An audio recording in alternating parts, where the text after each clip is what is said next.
एक दफा का जिक्र है कि एक घने जंगल में एक हिरण और एक कछुआ रहते थे। दोनों की दोस्ती बहुत गहरी थी। हिरण तेज भागता था और कछुआ आहिस्ता आहिस्ता चलता था, लेकिन दोनों के दिल एक दूसरे से जुदा हुए थे। रोज सुबह हिरण कछुए के पास आता, दोनों मिलकर खेलते, बातें करते और जंगल में कुछ खाने की चीजें ढूंढते।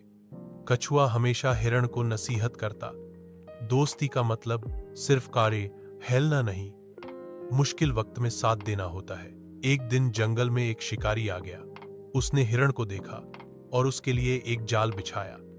हिरण जाल को नहीं देख सका और उसमें फंस गया।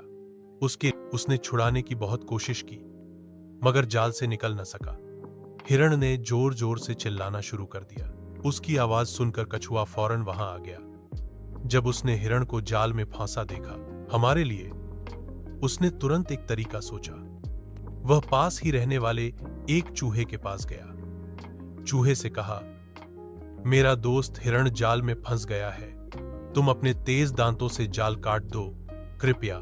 चूहे ने भी ना देर किए कछुए का साथ दिया और दोनों मिलकर हिरण के पास पहुंच गए। शुक्र था कि शिकारी वहां से चला गया था।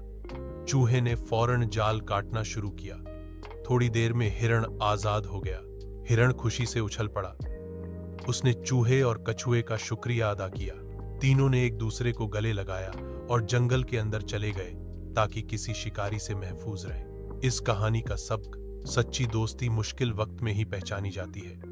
जो दोस्त मुश्किल में काम आए वही असल दोस्त होता है। हमें भी चाहिए कि हम अपने दोस्तों के साथ वफादार रहें और कभी उनका साथ ना छोड़ें।